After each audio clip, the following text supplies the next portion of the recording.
معزز سامعین محترم، ہم تمام آج تاجدار ختم نبوت کانفرنس میں جمع ہیں۔ اسٹیج پر جلوہ گر علماء کرام، مشائخ اعظام، بزرگان دین، سیاسی و سماجی شخصیات، اور آخر تک پنڈال میں وہ دیوار تک کھڑے ہوئے دوست، احباب، کارکنان، ہم سب کا تعارف تو وہی ہے جو بابا جی کرا کر گئے ہیں کہ ہم کتے پاک رسول اللہ کے، اور آگے بھونکے شور مچائے کہ ناموس رسالت گلشن اندر کوئی سور نہ پھیرا پائے۔ بس اتنا ہی مقصد ہے، اور زندگی کا مقصد جو امیر المجاہدین نے بتایا ہے، اور حقیقی مقصد بھی یہی ہے کہ روح جب میری پیراہن خاکی سے نکلے تو روزے سے آواز آئے او میرا فقیر آیا۔ اور اس کا مطلب صرف یہ نہیں ہے کہ یہ صرف شعر تک محدود ہے۔ حضرت سعد بن ربیع میرے آقا و مولا صلی اللہ تعالیٰ علیہ وسلم کے صحابی ہیں اور انصاری صحابی ہیں۔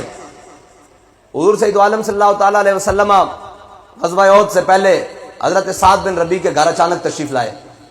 حضور نے فرمایا سعد گھر کا دروازہ بند کر دو، تم سے راز و نیاز کی باتیں کرنی ہے۔ میں بات کرنے لگا ہوں کہ در رسول کا ادب ہے کیا۔ حضرت سعد بن ربیع سے حضور نے راز و نیاز کی باتیں کی، میرے آقا و مولا صلی اللہ تعالیٰ علیہ وسلم تشریف لے گئے۔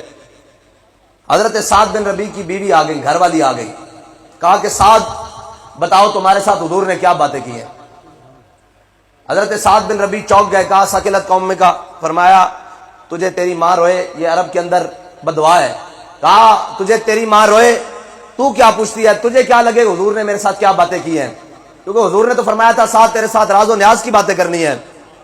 تو کہا تیری ماں تجھے روئے، تجھے کیا لگے اس سے کہ حضور نے کیا باتیں کی ہیں۔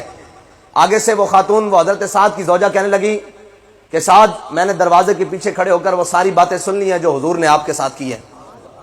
تو حضرت سعد بن ربیع تو چونک گئے، کہا کہ حضور نے منع فرمایا ہے کہ سعد یہ کسی کو بات نہیں بتانی، یہ خاتون ہے، اس کو ساری باتیں سے سن لی ہیں، اب کیا بنے گا۔ ہر دو بمنزل رواں، ہر دو بمیر کارواں، عقل بہیلا می برد اور عشق برد کشاں کشاں۔ اقبال کہتا ہے ہر منزل پر عقل اور عشق سامنے کھڑے ہوتے ہیں، ایسے کر کے کہتا ہے عقل یہ کہتی ہے کہ بھائی دھیان کر، دنیا دار کی کہن گے، رشتہ دار کی کہن گے، اپنے بگانے کی کہن گے، اے جناب گلی محلے والے کی کہن گے، رشتہ داریاں کی کہن گے، جناب تعلق دار کی کہن گے، ہر دو بمنزل رواں، ہر دو بمیر کارواں، عقل اور عشق سامنے کھڑے ہوتے ہیں۔ عقل یہ کہتی ہے چونکہ چنانچہ ایسے ہو جائے گا ویسے ہو جائے گا، ہیلے بہانے سارے مارتی ہے۔ حضرت سعد بن ربیع نے اپنی بیوی کے بال ایسے اکٹھے کیے اپنے ہاتھ میں، کس کے؟ بیوی کے بال۔ یہ اس لیے دل تھام کے سننا ہے کہ سانو چاچا کہے نا اور چھڑ یار دین سے کی پیاسی ادھر ٹر پہنیا، یہ ان کی بات کرنے لگا ہوں کہ نہ اس دھرتی پیدا کیتا ہے نہ جان نے سارا ورگا، اور نہ کوئی ہویا نہ کوئی ہوسی نہ چارہ یارہ ورگا، اور تیرے غلاموں کا نقش قدم ہے راہ خدا۔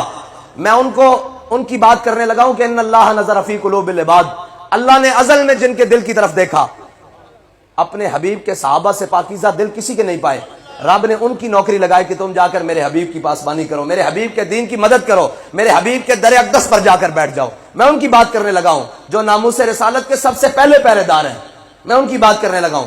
دل تھام کے ذرا۔ حضرت سعد بن ربیع نے اپنی بیوی کے ایسے بال سارے اپنے ہاتھ میں، جیسے جوڑا کہتے ہیں، اپنے ہاتھ میں سارے اکٹھے کیے اور دھکے دیتے ہوئے حضور کے پیچھے چل پڑے جہاں حضور گئے ہیں، اور دھکے دیتے ہوئے کس کو بھائی؟ بیوی کو۔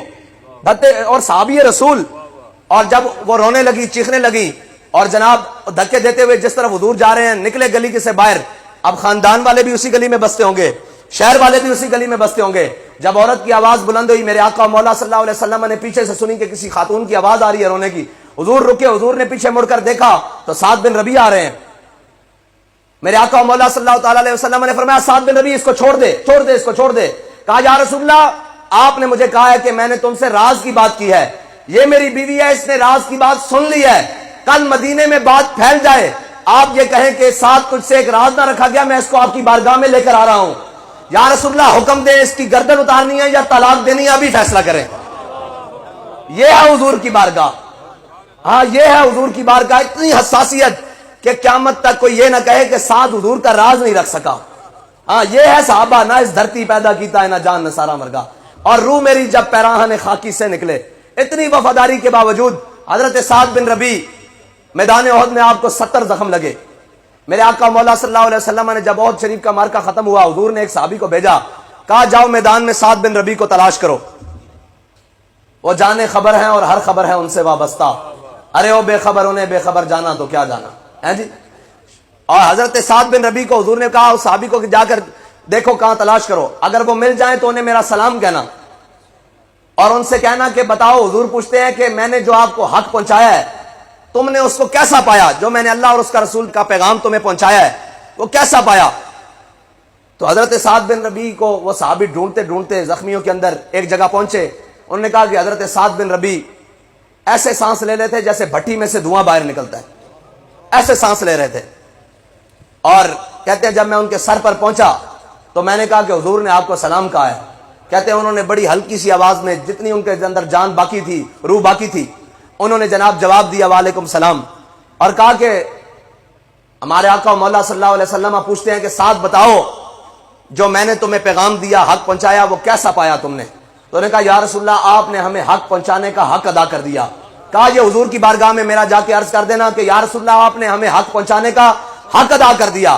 اور کہا ایک میرا پیغام اور ہے، جا کر حضور کے تمام غلاموں کو دے دینا. انہوں نے کہا جی وہ پیغام کیا ہے؟